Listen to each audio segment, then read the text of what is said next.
everyone else is already starting to talk about it, so I guess I will as well.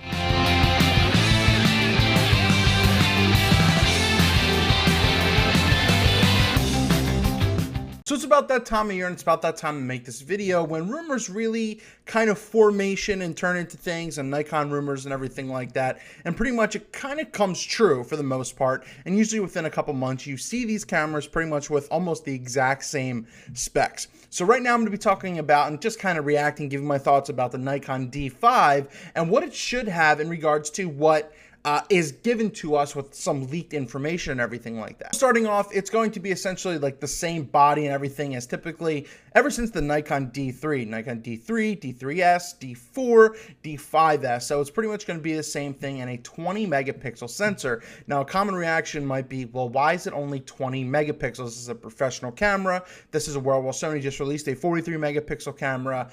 People are hoping for like 30 megapixels, 40 megapixels, stuff like that. But you don't need it. I mean, in reality, you don't need that many pixels. And if I could afford this, I would buy this instantly because I said I love my 12 megapixels. It's an amazing, fast, easy workflow with my Nikon D700. So 20 megapixels even looks like they took, you know, a little step back and up in regards to some of the cameras that they've brought out recently.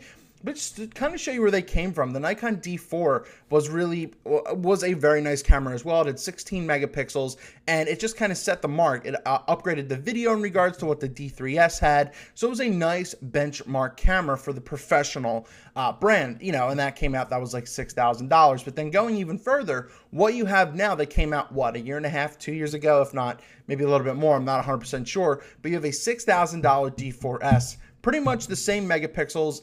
It increased the imaging processor, and you were able to do full HD video at 60 frames per second. And that was huge because you were getting a hard time getting HD video in 60 frames in Nikon cameras, even though Canon was doing it for a while. So this is something to keep in mind, and the ISO range just kept going up and up, and as well as the 11 frames per second, and being able to change the bit rate of your raw files from 14 to 12 if you wanted a different type of workflow. So we have that there, and this is what this is now, the Nikon D5, and it might be 4K. And I'm just going to talk about the 4K right now. 4K is going to be useless if they don't get it to 24 to 30 frames per second, you know, if they do it right. But in all reality, I don't think that they're going to put a 4K resolution in this camera for video. I hope that they do. I hope that they catch up to the times, but really it hasn't been done and successful in a lot of cameras yet. You know, Canon's experimented with it a little bit with their DC camera. So I don't know if this is going to get 4K, but if it does 4K cameras, and it's interesting because I want to talk about the processor that they might be using for this that will get this to where it needs to be. But I don't think it's going to happen. I don't think they're going to put a 4K resolution capability in this camera until they test it in a lower end, lower full frame market to see how it works. So you're going to have that high ISOs natively from up to 102,400 ISO, which is cool. It's a vanity number. It means you can shoot well in low light.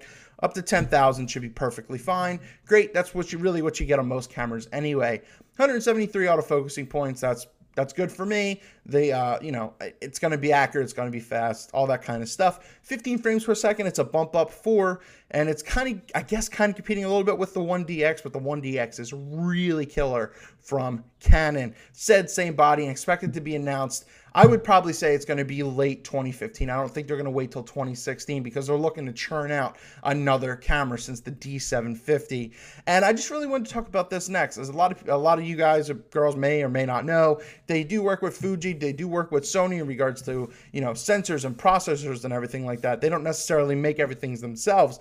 But what they've been doing is working with Fuji based on a lot of sensors.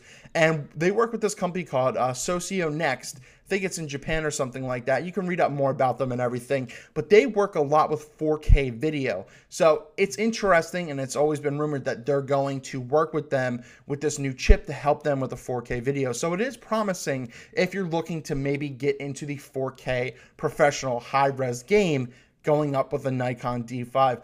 So overall, you know, it would be a great progression, even though majority of the market still won't be able to afford it. There's, people out there who would buy this right away.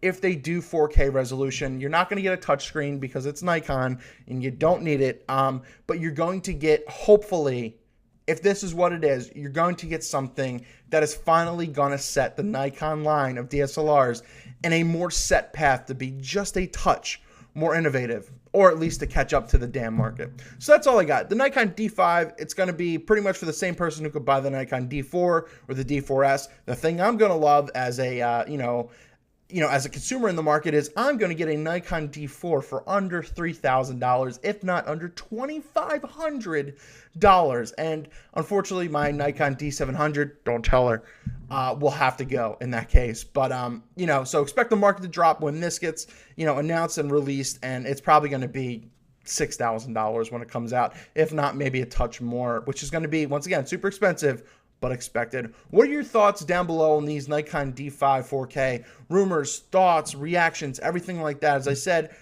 when this stuff comes out, it really kind of pretty much is what it is for the most part. Maybe a spec or two is off. What are your thoughts down below? And even if you're not a Nikon fan, what does this do for the camera, especially the DSLR market?